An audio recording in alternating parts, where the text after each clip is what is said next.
I'm going to read you the little old lady who was not afraid of anything today. That goes along with our mentor sentence. So you have an editing page that has a pumpkin on it, and then you also have another page that has a pumpkin on it, and I'll explain what to do with that a little bit later.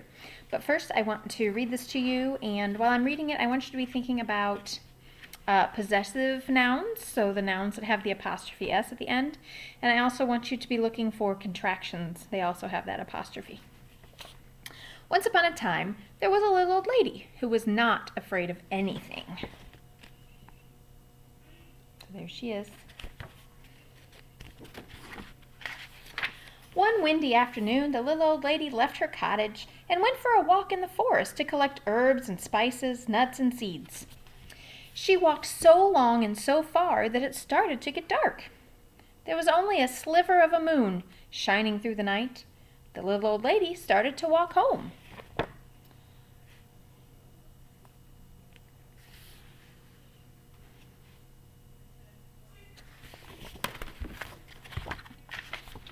Suddenly she stopped. Right in the middle of the path were two big shoes, and the shoes went clomp, clomp.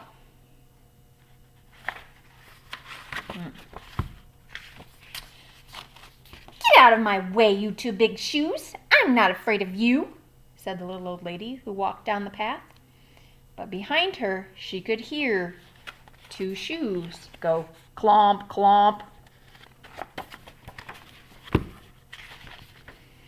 A little farther on, the little old lady stumbled into a pair of pants, and the pants went wiggle, wiggle.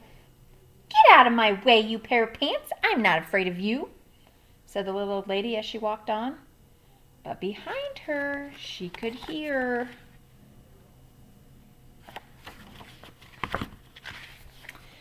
two shoes go clomp, clomp, and one pair of pants go wiggle, wiggle. Still farther, the little old lady bumped into a shirt, and the shirt went shake, shake. Get out of my way, you silly shirt. I'm not afraid of you, said the little old lady, and she walked on, a little bit faster.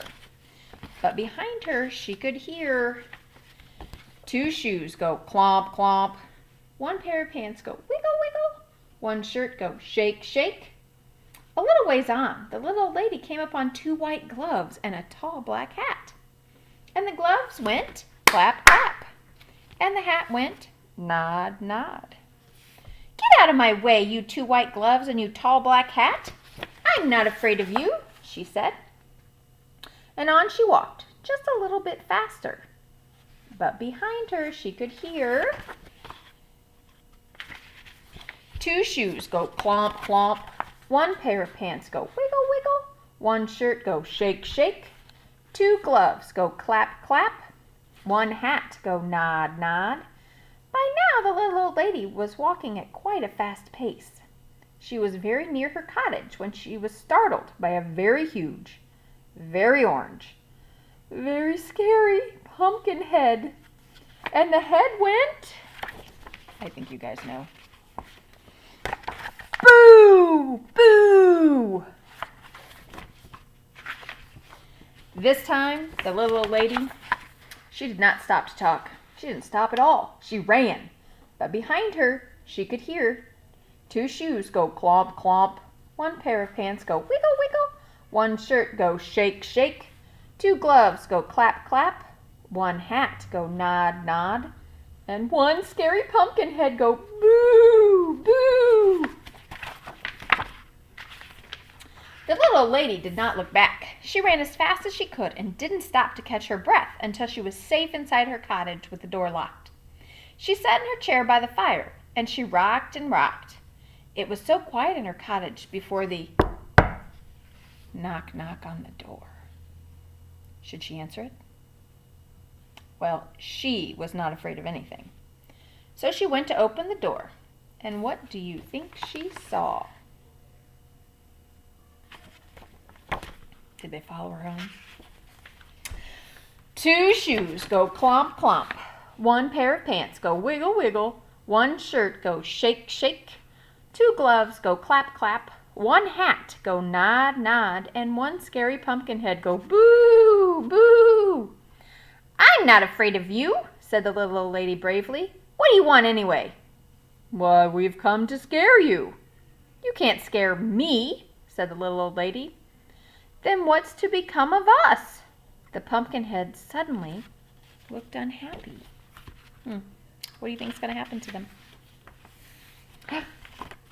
I have an idea, said the little old lady. She whispered into the pumpkin's ear. The Pumpkinhead nodded and his face seemed to brighten. The little old lady said good night, closed the door, and whistled on her way to bed. Wonder what she told them. The next morning she woke up early. She went to her window and looked out into her garden, and what do you think she saw? 2 shoes go clomp clomp. 1 pair of pants go wiggle wiggle. 1 shirt go shake shake. 2 gloves go clap clap. 1 hat go nod nod. And 1 scary pumpkin head go boo boo. And scare all the crows away. So in that story, we were supposed to be looking for possessive nouns, so things that belong to someone. So for instance, when we look at the book and talk about the pumpkin, what do you think the pumpkin might have? What do you think the pumpkin owns? So kind of be thinking about those things. Think about the little old lady and what she might be collecting and owning herself. And as you fill in your worksheet on the editing, make sure you remember to look for the mistakes and circle those on the first line and then rewrite it correctly on the line below it. And then you have 2 sections. Make sure that you add the apostrophes where needed in those sections and write them correctly if you need to. Your other assignment that you have is on what the pumpkin and the gloves and what's to become of them. You have to decide what's going to become of them. In the book it says that they became a scarecrow, but you get to decide what becomes of them. So you get to use your imagination and describe to me what you think really might happen to a pumpkin, a pair of gloves, a wiggly pair of pants, some shoes, a hat, and a shirt. So it's up to you. Remember, Mom and Dad can take a picture of it and send it to me because I'd love to read them. All right, happy working.